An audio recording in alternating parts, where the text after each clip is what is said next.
Dans de nombreux pays, de plus en plus de femmes ont décidé de porter l'uniforme. Elles répondent ainsi à une volonté politique de féminiser la police. Aujourd'hui dans le monde, elles composent en moyenne 9% des forces de l'ordre.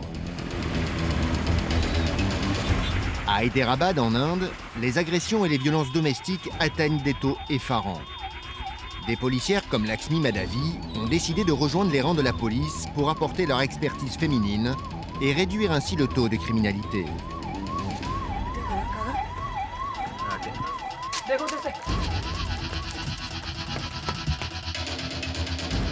En Palestine, le lieutenant Manar Amael et la capitaine Amal Fedal Maoud sont de toutes les missions, même les plus périlleuses. Car dans cet État musulman, seules des policières ont le droit de toucher aux femmes.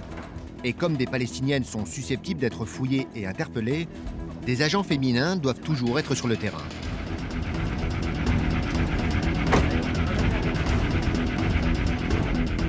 Immersion dans l'univers de femmes policières qui risquent leur vie pour la sécurité publique.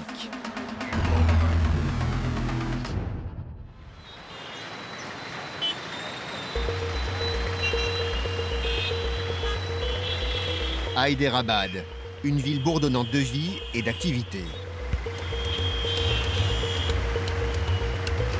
La ville est la 6e métropole la plus peuplée d'Inde, avec une agglomération de presque 10 millions d'habitants.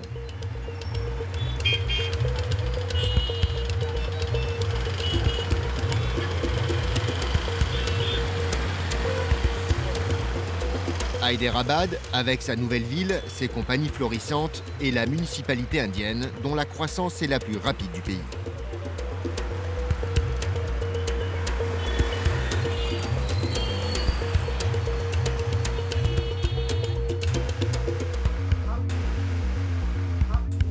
Arrachage de chaînes en or, meurtres et conflits interreligieux, voilà quelques-uns des crimes que Lakshmi et les 15 000 autres policiers d'Hyderabad combattent au quotidien.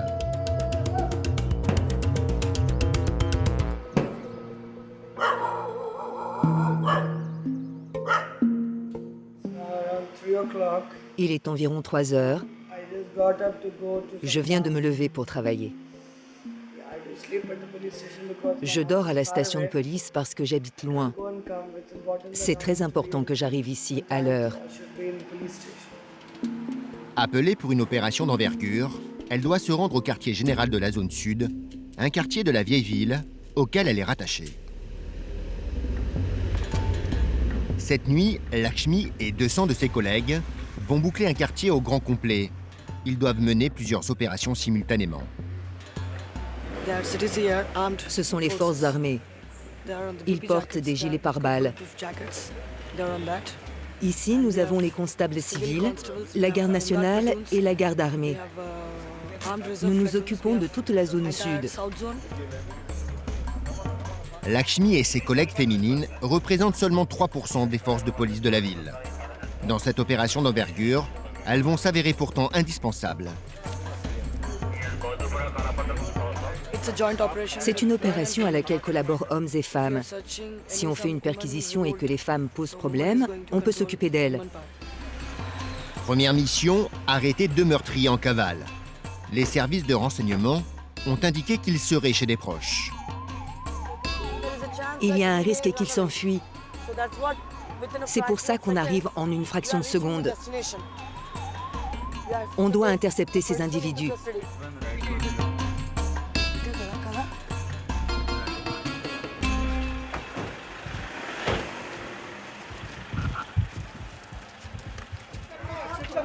L'un des criminels a agressé sauvagement des personnes et aurait même commis plusieurs meurtres. La famille tarde à ouvrir la porte. De précieuses secondes qui pourraient donner l'occasion aux assassins de s'enfuir par une issue inconnue des policiers.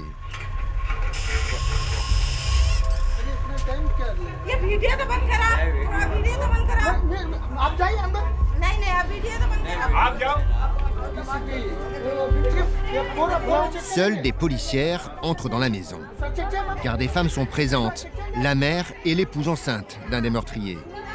Les femmes jurent que les criminels ne sont pas là.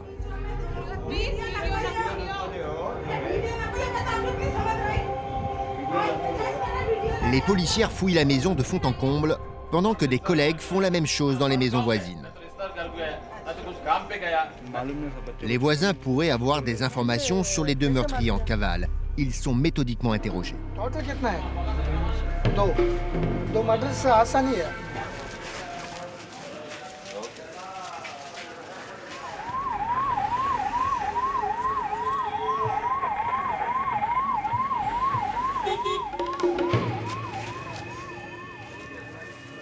Au même moment, dans un autre quartier, des policiers viennent de trouver un laboratoire clandestin. On y fabrique des médicaments et des aliments. Les produits, sans aucun contrôle d'hygiène, peuvent s'avérer toxiques, voire mortels.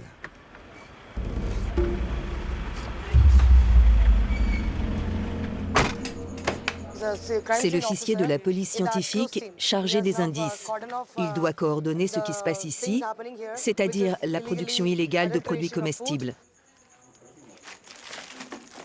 Les escrocs fabriquent toutes sortes de produits et médicaments contrefaits. Ils vont jusqu'à créer du faux miel. Le miel provient habituellement des abeilles. Mais cet individu fabrique du miel artificiellement. Voici le miel fabriqué avec des agents de conservation. Le miel véritable n'a pas cette substance blanche sur le dessus. On ne voit jamais ça. L'Inde est l'un des pays sur Terre qui fabrique le plus de médicaments contrefaits. Il partage avec la Chine 75% de toute cette production mondiale. Ce marché illicite de faux médicaments est estimé à 175 milliards d'euros et causerait la mort de près d'1 million de personnes chaque année sur la planète. Ce sont les produits qu'ils utilisent. Des agents de conservation pour le miel, pour les médicaments. C'est un colorant alimentaire avec des agents de conservation. Vous pouvez le sentir, c'est...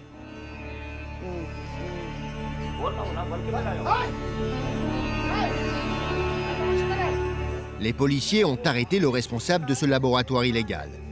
Il n'a aucune formation dans le domaine alimentaire et encore moins dans celui du médical. Il paraît qu'il a une maîtrise en philosophie en arabe. Il dit qu'il est une sorte de docteur. Mais je n'en vois aucun indice ici. Ça n'existe pas des laboratoires comme ça. Il n'est pas docteur du tout. Il fait ça pour l'argent. Tous les produits ont été saisis. Ils seront analysés scrupuleusement en laboratoire afin d'établir les chefs d'accusation contre le trafiquant.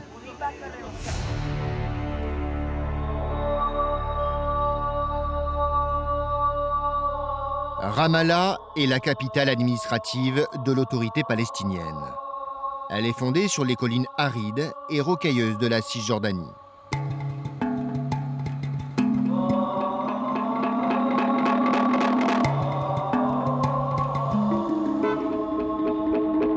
Située à peine à 15 km de Jérusalem, Ramallah est une ville sous haute tension, en plein territoire occupé.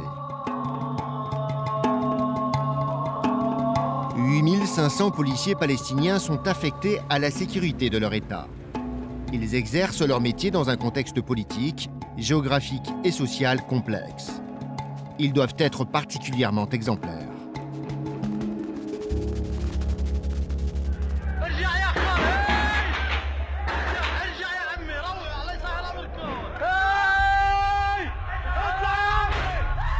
Deux policiers viennent de se faire tuer lors d'une fusillade avec des trafiquants de drogue, membres de la brigade des martyrs d'Al-Aqsa.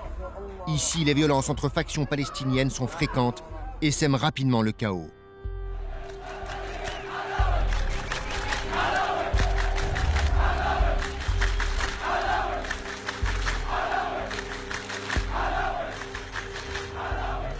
C'est dans cette poudrière que la lieutenante Manar Hamael et la capitaine Amal Fadelmaoud ont prêté leur serment de policière il y a plusieurs années déjà. Elles font partie des 4% des femmes qui composent les forces de police en Palestine.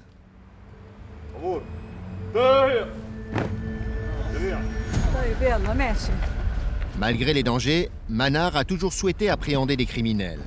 À 32 ans, cette mère de famille est policière depuis 7 ans. J'en rêve depuis que je suis jeune, depuis que l'autorité palestinienne a été établie. J'ai toujours rêvé de porter l'uniforme de police, de patrouiller avec d'autres policiers et de me démarquer. Ma famille m'a toujours appuyée.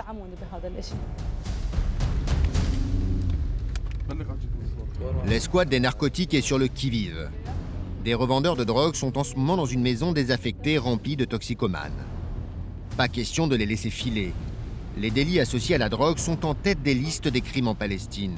La drogue fait des ravages chez les jeunes.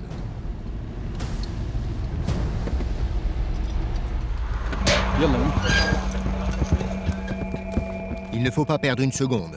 Pour Manar et ses collègues, arrêter les criminels qui s'enrichissent avec ce lucratif marché de la drogue est l'une de leurs priorités.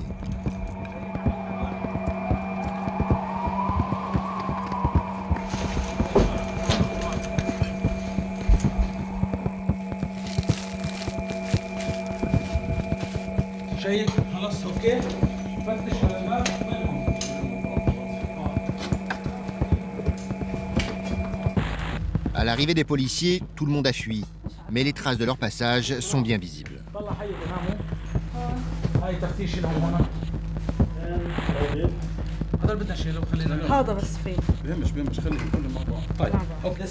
Ce sont des sachets d'hydro. Les voilà dans les toilettes. Viens les voir. Viens filmer. On dirait qu'ils ont déjà été consommés.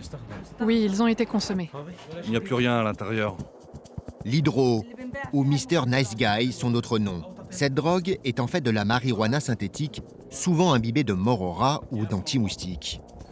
Les effets psychotropes de l'hydro sont jusqu'à 100 fois plus forts que la marijuana seule. Cette saleté ne coûte pas grand-chose et elle est hautement addictive.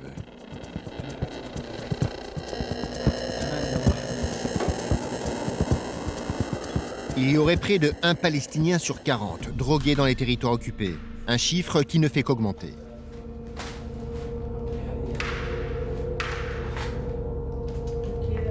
Rien qu'à Jérusalem-Est, le nombre d'utilisateurs de drogue a été multiplié par 2000 en 40 ans.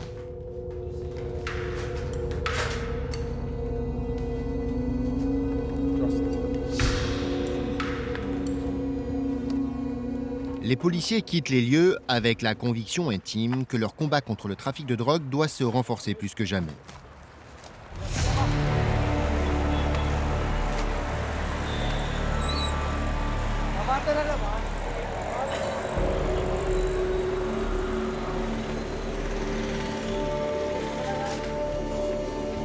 Laxmi Boulapali et son équipe sont encore en opération au petit matin, après avoir ratissé la zone sud de la ville à la recherche de criminels.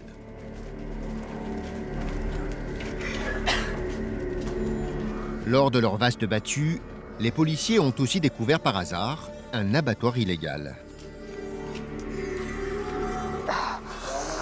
Ils sont dégoûtants, ce ne sont pas des êtres humains. Ils massacrent les animaux et...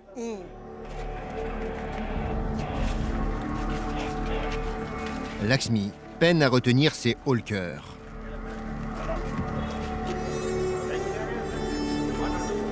En Inde, l'abattage de vaches ou de veaux est formellement proscrit. Dans le pays, les bovins sont vénérés et sacrés.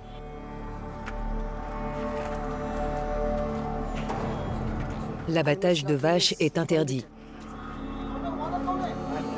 La viande est sans doute destinée au marché alimentaire, mais c'est un crime. Il y a en Inde des milliers de boucheries illégales. Les criminels sont passibles de 6 mois de prison.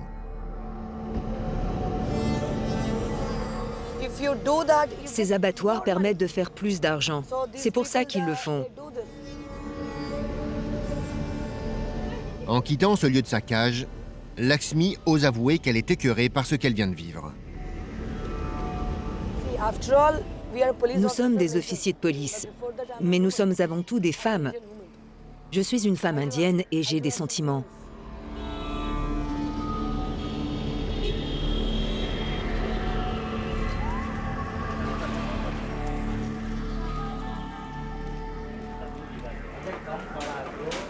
En bouclant le quartier, les policiers ont repéré une laiterie qui frauderait sur la fabrication de ces produits.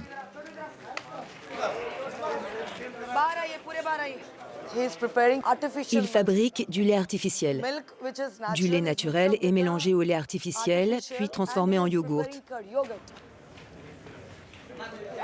Je ne sais pas s'il est toxique ou non. L'équipe récolte des indices. Ils vont prendre des échantillons de la poudre et l'envoyer au laboratoire de sciences médico-légales.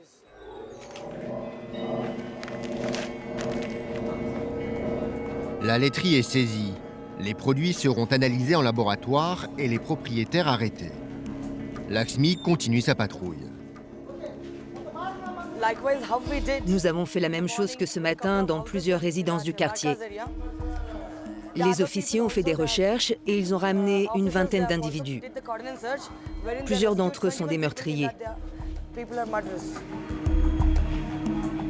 En ratissant le quartier, les policiers ont arrêté des individus recherchés. Parmi eux, il y a même une dizaine de meurtriers. Tous sont sous contrôle judiciaire, mais n'ont pas respecté leurs conditions de remise en liberté. Certains ont commis leurs crimes avec des couteaux. D'autres ont frappé quelqu'un à la tête. C'est varié. Es-tu un meurtrier? Oui. Tu as commis un meurtre? 2? Non, 1. Toi, 2 meurtres? 3?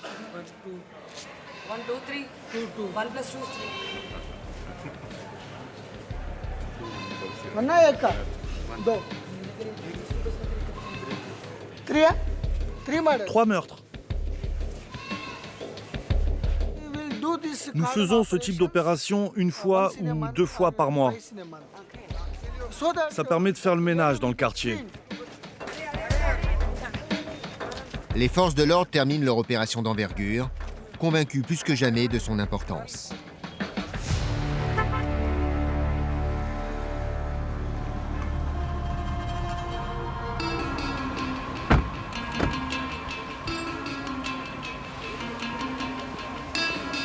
Aujourd'hui, la capitaine Amal Fedelmaoud est assignée à la sécurité du palais de justice. Elle doit venir renforcer les ressources féminines pour les besoins de contrôle sur les femmes.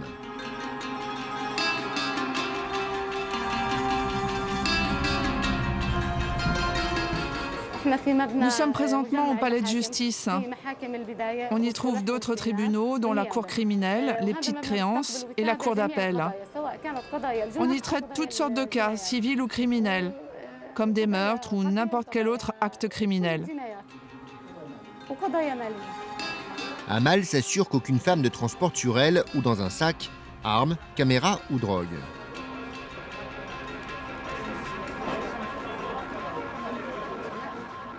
Un peu plus tôt, je fouillais une femme qui a refusé d'ouvrir son sac. C'est suspect. Pourquoi a-t-elle refusé d'ouvrir son sac?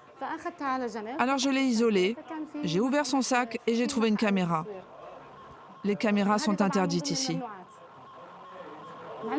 En tant que femme policière, une grande partie de notre travail consiste à fouiller les autres femmes, celles qui sont arrêtées ou qui viennent en visite. Il est impératif qu'on les fouille. C'est la loi ici, mais c'est une femme qui doit le faire. Un homme n'a pas le droit de fouiller une femme. Ici, au palais de justice, la tension est toujours palpable et une grande vigilance est de mise.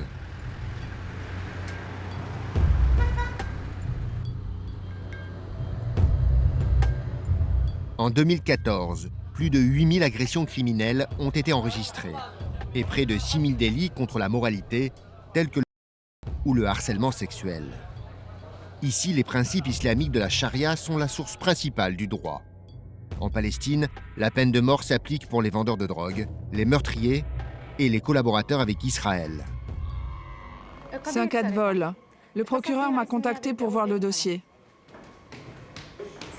Une femme a volé de l'or dans une maison, des pièces de monnaie en or et des bijoux. Dans les territoires occupés, le taux de chômage moyen est de 40% pour les jeunes hommes de moins de 30 ans et 63% pour les jeunes femmes. Pour certains, le vol devient donc la seule façon de survivre.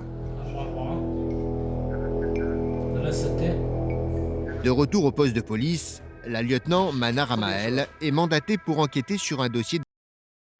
La consommation de cette drogue dure a augmenté de façon significative au cours des dernières années. C'est un chauffeur de taxi qui a retrouvé ce paquet de cigarettes rempli de petits sachets. Il a préféré l'apporter à la police. Chacun d'entre eux vaut environ 1000 shekels. C'est donc environ 10 000 shekels au total que le citoyen a livré au poste de police. C'est une substance qui vaut cher et la totalité vaut beaucoup d'argent.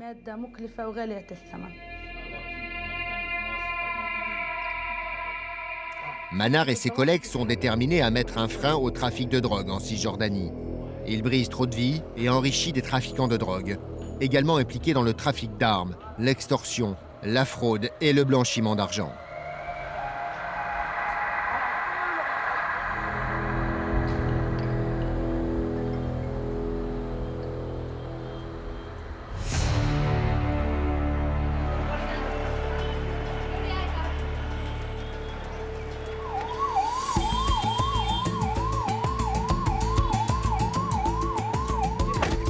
Aujourd'hui, l'inspecteur Laxmi Boulapali doit se rendre rapidement en plein cœur de la vieille ville. Mais le trafic est très dense.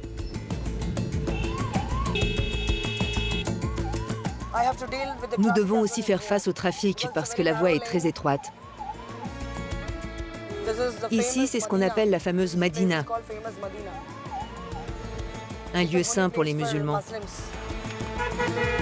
Destination le quartier du Charminar, un bijou architectural symbole de la ville.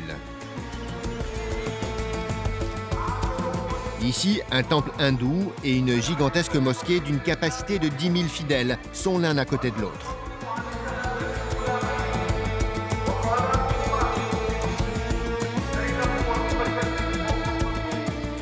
Aujourd'hui, c'est le Juma, une prière qui se fait tous les vendredis chez les musulmans. Le vendredi est également important pour les hindous. En tout, il y a donc 2 grandes prières le vendredi.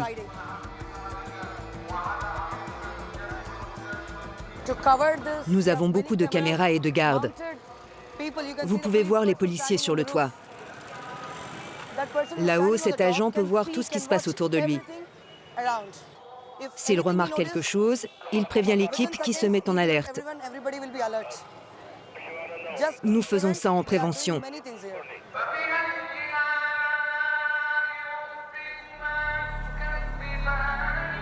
Ces prières du vendredi exigent une forte présence policière, car à tout moment, des affrontements peuvent surgir entre les deux communautés. Le 18 mai 2007, une puissante bombe tue 11 personnes et en blesse une cinquantaine à la Makkah Masjid. Il a fallu 1 mois pour reprendre le contrôle. Ils lançaient des pierres sur tout le monde. Ils en lançaient même aux gens de la même religion qu'eux. Ils étaient tellement frustrés qu'ils faisaient n'importe quoi. Tout se déroule dans le calme. Laxmi en profite donc pour nous montrer le système de caméra.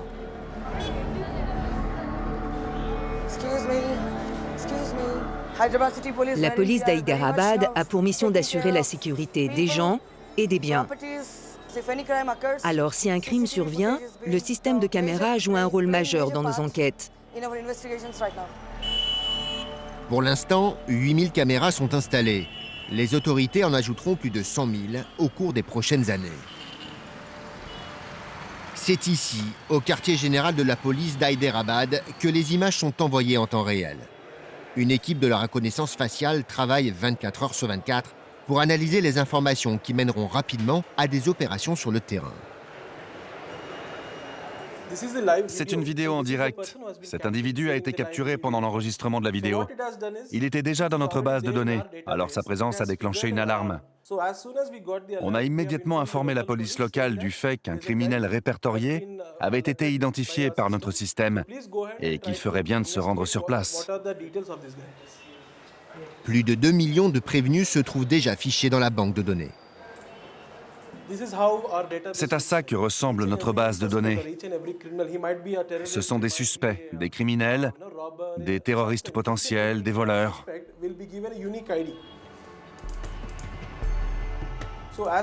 Chacun d'entre eux se voit attribuer un numéro d'identification unique. Aussitôt qu'ils sont captés par une de nos caméras, on reçoit une alerte qui nous informe de leur présence sur les lieux.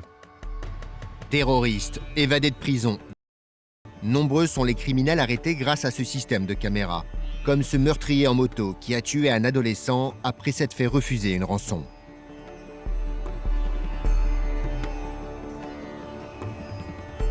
Voilà le suspect. Cet homme travaillait chez lui et il a kidnappé l'adolescent. Ensuite, il a appelé son père pour demander une rançon. Et comme le père a refusé, il a assassiné le jeune garçon.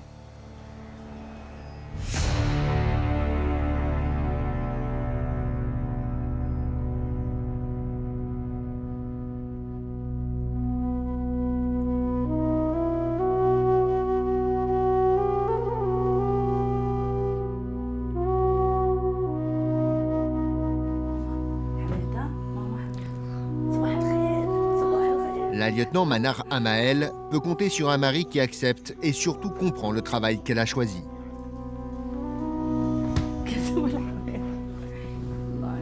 Il travaille lui aussi dans les forces de sécurité nationale, une unité militaire. Il supporte Manar dans son choix, tout en avouant craindre parfois pour la sécurité de celle qu'il aime.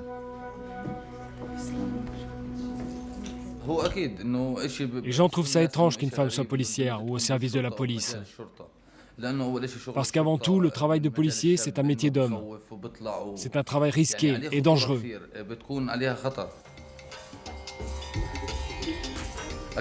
J'ai toujours peur pour la sécurité de ma femme, surtout quand elle travaille la nuit. Je l'appelle et je lui dis de faire attention. Je suis militaire et je connais le niveau de danger auquel on peut faire face.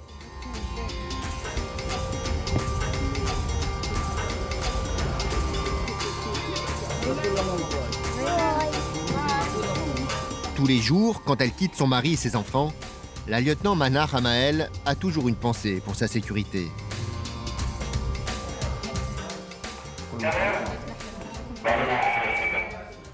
Chaque jour, la centrale de police de Ramallah reçoit une soixantaine d'appels qui nécessitent l'intervention de la police. Mais aujourd'hui, nos deux policières ne vont pas sur une opération d'urgence. Et c'est une autre tâche délicate qui les attend dans un village en banlieue de Ramallah. Pour s'y rendre, elles doivent emprunter une route sous contrôle exclusif israélien.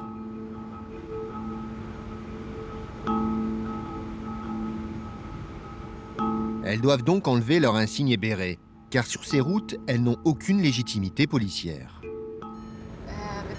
Nous arrivons au point de contrôle. Ils vont nous fouiller.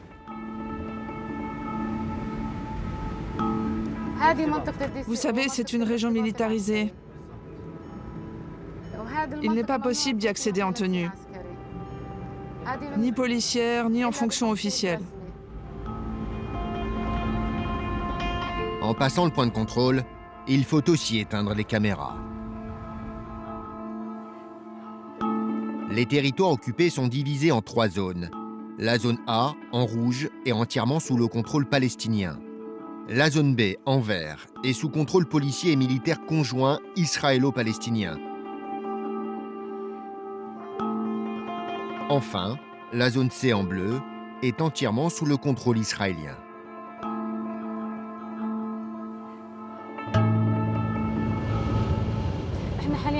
On se dirige vers la région de Bétine pour exécuter un ordre du tribunal.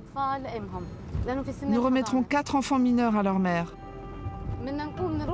Il faut d'abord se rendre à la maison du père pour récupérer les enfants et lui expliquer que c'est un ordre du tribunal. La justice a en effet statué que ce père divorcé doit remettre ses 4 enfants à la mère qui en aura la garde. La loi palestinienne prévoit qu'en cas de divorce, les mineurs restent avec la mère, à moins qu'elle ait un nouvel homme dans sa vie. Mon rôle comme femme policière est très important, car nous allons souvent dans des foyers où vivent des femmes et des enfants. Traditionnellement, on préfère que ce soit des femmes qui s'y rendent pour traiter avec des femmes. Les policières sont toujours fébriles dans ce genre d'opération. Elles sont accompagnées de confrères armés. Peut-être que le père sera de mauvaise humeur. Peut-être qu'il sera violent, qu'il voudra nous attaquer. C'est difficile émotionnellement de laisser partir ses enfants. Alors je dois me préparer à l'avance à faire face aux réactions verbales ou non verbales de ce père et de sa famille. Je dois toujours rester sur mes gardes, car la situation peut vite dégénérer et devenir incontrôlable.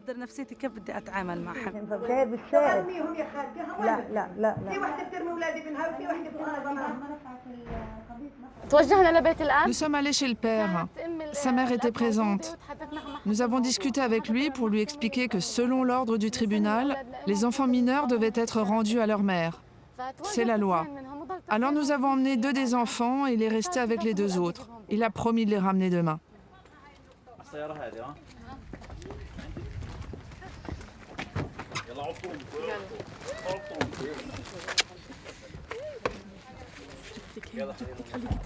Tout s'est déroulé dans le calme. Les policières n'ont été menacées d'aucune façon. Elles iront reconduire la mère et ses enfants chez elles, en empruntant encore une fois une route sous contrôle israélien.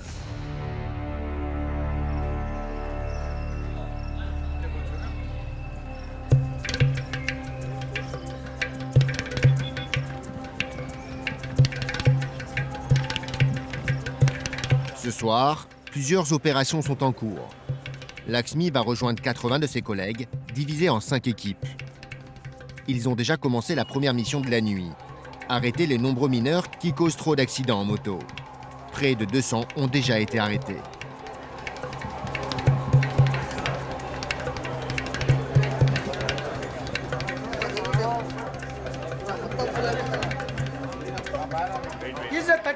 C'est un garçon de 13 ans. Il conduisait une moto à 2 places, mais il n'est pas assuré. Alors c'est très dangereux, autant pour lui que pour les autres. Maintenant que ses enfants sont écartés de la circulation, Laxmi et ses confrères ont un autre objectif. Arrêter tous les hommes qui flânent la nuit sans raison. Pour la police d'Hyderabad, interdire aux hommes de traîner la nuit dans les rues est une façon efficace de prévenir le crime.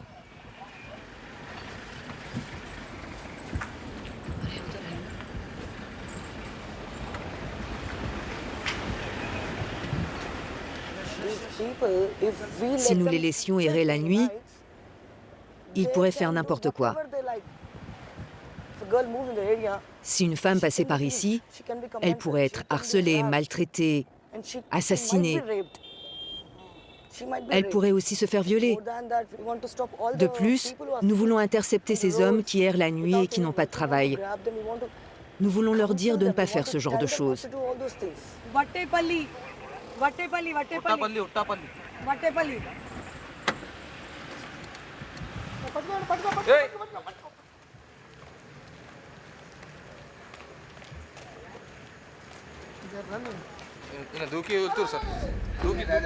Un homme vient d'être repéré en train de flâner. Tout de suite, la course s'enclenche dans les dédales de ruelles où les cachettes sont nombreuses. Le traînard n'a pas l'intention de se faire attraper. Il sait que le seul fait de ne pas avoir respecté une sorte de couvre-feu lui vaudra une nuit de garde à vue.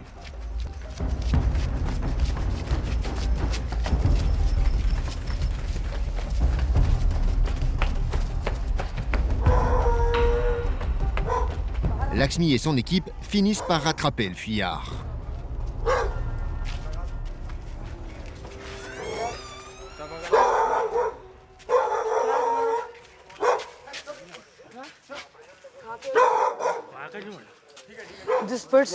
Cet individu a tenté de fuir en apercevant les policiers. Je ne sais pas quelle était son intention et ce qu'il avait en tête. Personne ne le sait. Et c'est ce que nous voulons découvrir.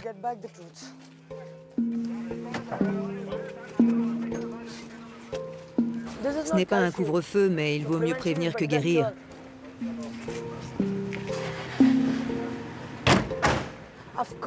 Bien sûr que je suis fière. Au final, l'important, c'est d'intercepter ces hommes, peu importe qui ils sont. Je suis fière, en tant que femme, de relever ce défi. J'ai couru et je suis contente. Un peu plus tard, après un autre contrôle, des jeunes qui semblaient suspects ne seront pas arrêtés. Ils ont donné une bonne raison pour expliquer leur présence dans la rue à cette heure tardive. Ils ont dit qu'ils revenaient de prier dans le Delga.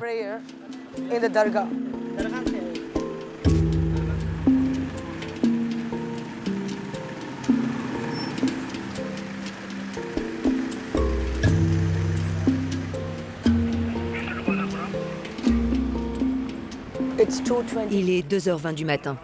Il est très tôt. J'attends la prochaine poursuite. Lakshmi aperçoit un autre homme qui erre dans la ruelle. De nouveau, c'est la poursuite.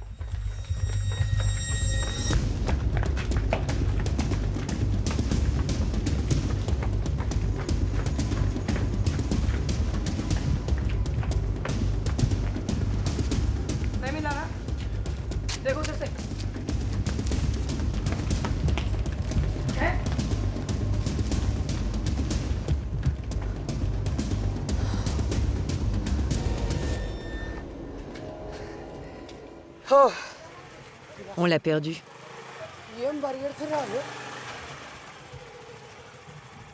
Il semblerait qu'elle ait perdu sa trace. Mais Lakshmi a de l'intuition. Ah, te voilà, toi. Viens par ici. Il m'a fait courir, celui-là. Allez, viens par ici. On t'emmène avec nous. Je le poursuivais et il se cachait ici. J'arrivais par là, mais j'ai été plus rusée.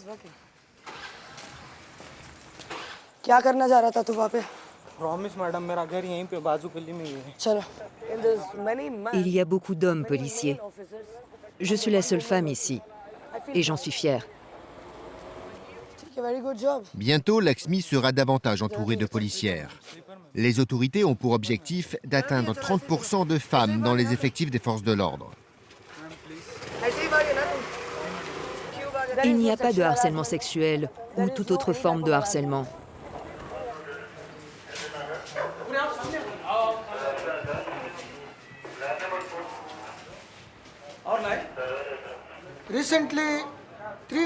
Récemment, 3 meurtres se sont produits. C'est arrivé parce que des gens irresponsables erraient sans but, inutilement, en pleine nuit. C'est pour ça que nous voulons assurer la sécurité de la communauté.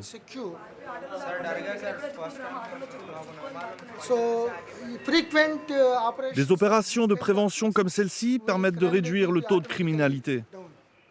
Tous ces hommes passeront la nuit au poste de police pour vérifier leur identité et leur antécédent judiciaire. Quoi qu'il en soit, demain matin, ils recevront leur punition.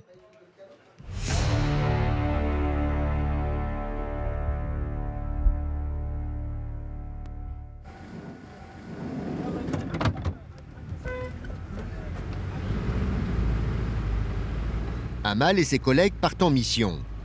Ils doivent impérativement retrouver un homme d'affaires reconnu coupable d'une fraude financière. Les policiers se déplacent en camionnette banalisée. Certains des agents sont armés. Nous considérons chaque suspect comme une menace. Il pourrait avoir une arme ou un couteau. C'est une menace potentielle à notre sécurité et à nos vies.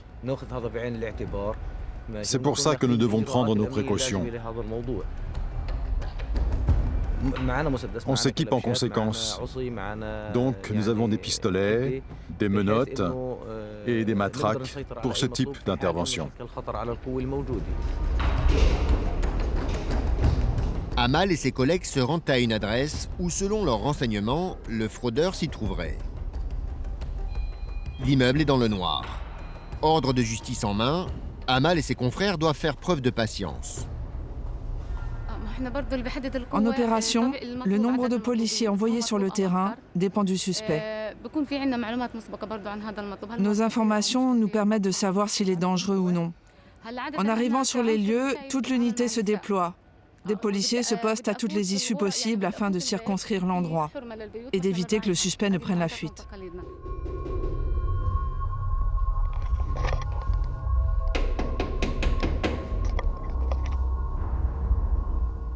Personne ne vient répondre. Ils repartent bredouille, mais ont une autre adresse à visiter.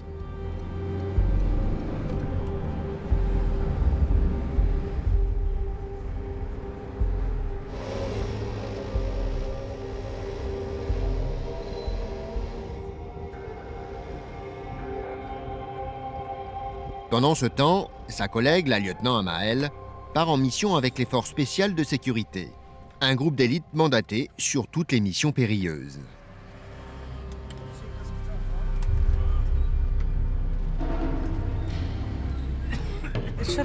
La police spéciale est sur la piste d'un dangereux suspect qui est recherché. Nous croyons qu'il se trouve tout près du poste de police. Il a été aperçu à l'endroit où on entrepose les voitures saisies par les autorités. Il se cacherait entre les véhicules. Nous allons donc nous déployer pour contrôler la situation.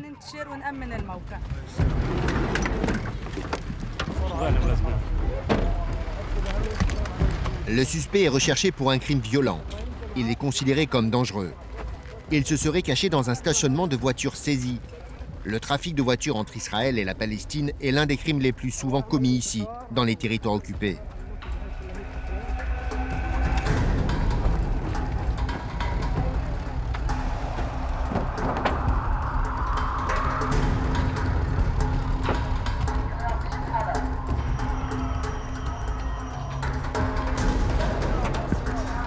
Le criminel a pris la fuite. C'est l'heure de repartir.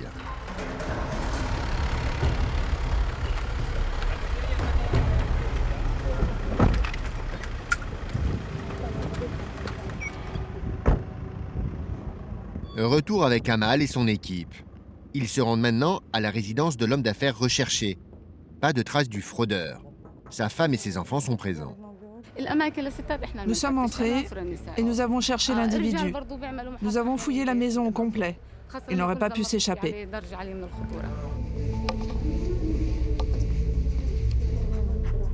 L'individu n'est pas là.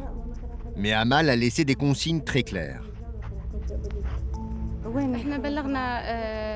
Nous avons informé sa famille, en l'occurrence sa femme et son fils, que nous le recherchions activement et que dans son intérêt, il serait vraiment préférable qu'il se rende à la police, car nous le retrouverons quoi qu'il en soit. S'il fait preuve de coopération, le tribunal et le juge en tiendront compte. Les criminels peuvent toujours aller se terrer dans la zone C du territoire, là où seuls les Israéliens ont autorité. Dans ce cas, les policiers palestiniens ne peuvent plus rien faire.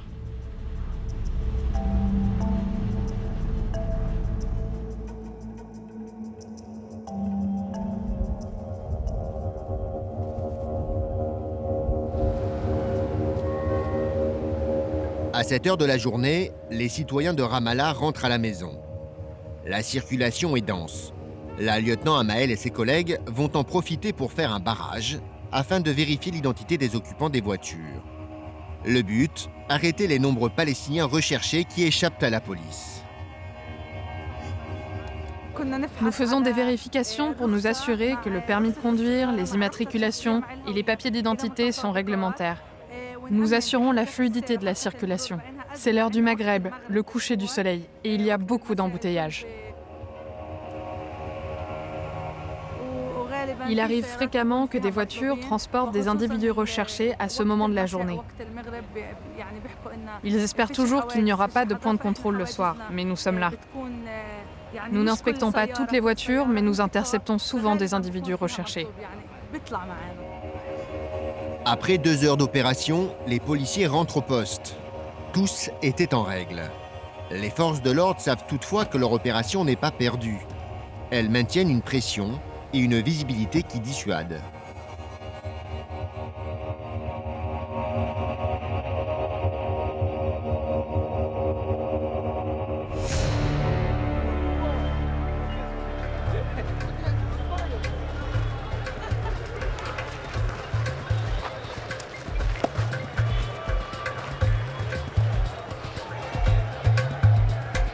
Petite pause de cricket pour les policiers, avant de sermonner leurs prévenus. Les enfants arrêtés en moto et les hommes interceptés pour avoir flâné ont été transférés du poste de police à un stade de sport où les attendent leurs proches. ils ont l'obligation d'assister à cette réprimande publique.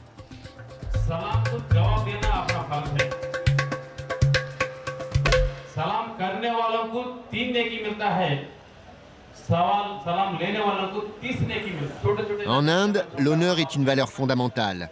Alors, quand la police dénonce publiquement le manque d'honneur d'une personne, c'est une vraie punition. Les parents des mineurs et les hommes arrêtés doivent faire acte de repentance devant la foule, seule façon de payer leurs dettes. Nous leur expliquons ce qui est bien et ce qui est mal, afin qu'ils ne se retrouvent plus dans cette situation.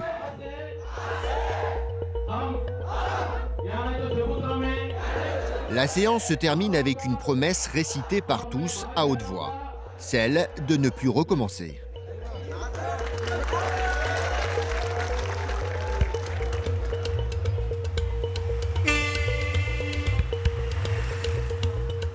Cet après-midi, Lakshmi est à son poste de police, l'une des 3 stations d'Hyderabad dédiées uniquement aux femmes.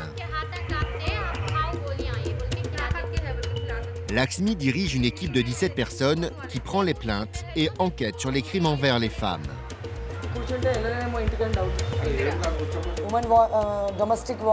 Les femmes sont souvent victimes de violences domestiques, de harcèlement, de viols et de meurtres. Tous les cas impliquant des femmes doivent être traités par des policières uniquement. Des femmes policières.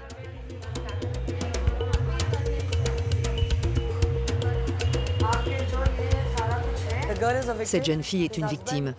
Son mari l'a frappée et réprimandée. Il a violé tous les droits que peut avoir une femme. Elle est enceinte. Dès qu'elle aura l'autorisation de son supérieur, Lakshmi ira arrêter le mari violent. En Inde, le code pénal est très clair. La violence physique envers les femmes est un crime.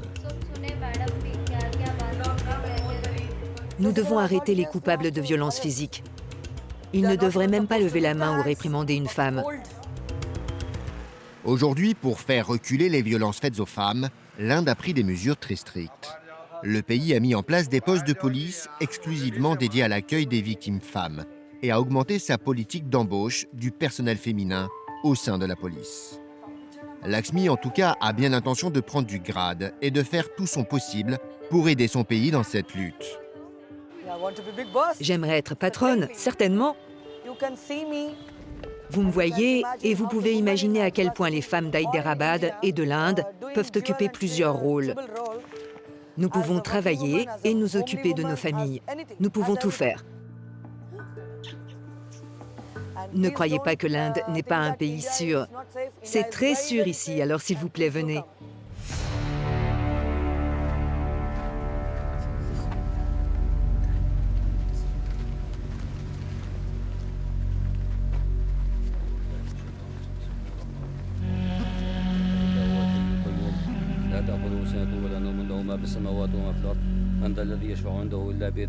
Aujourd'hui, c'est jour de deuil pour la lieutenant Amael et la capitaine Fadel Mahoud.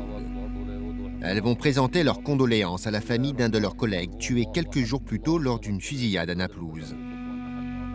Une perte énorme pour les proches. Le policier de 27 ans était père d'un petit garçon de 3 ans.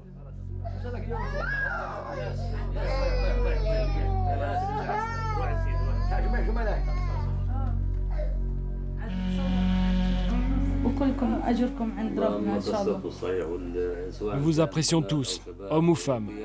Peu importe votre insigne d'autorité. Du plus haut au plus bas, vous éprouvez les mêmes sentiments que nous. C'était notre frère. Que Dieu vous bénisse. Que Dieu vous donne la patience. Tu vois, tu es policier toi aussi. Tu t'occupes du trafic ou tu fais partie des forces spéciales? Tu es un lieutenant, comme moi?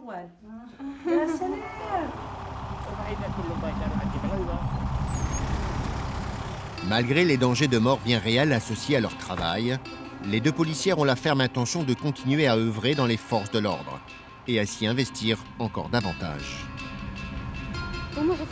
Mes ambitions dans la police n'ont aucune limite. Mon amour pour mon travail, ma conviction dans mon rôle me donnent la force de continuer. Pour Manar aussi, sa vie est consacrée à la police. Elle rêve que ses proches continuent de s'investir dans les forces de l'ordre. Un jour, j'espère voir mon fils et ma fille revêtir l'uniforme de la police palestinienne. Je rêve de pouvoir prendre une photo d'eux à la mosquée Al-Aqsa de Jérusalem. Aujourd'hui, de plus en plus de femmes s'engagent dans les rangs de la police et elles prouvent largement leurs compétences. Elles sont loin d'atteindre les 30% des effectifs que souhaitent la plupart des pays, mais avec le temps et l'évolution des mœurs, il est certain que cet objectif sera atteint dans les prochaines années.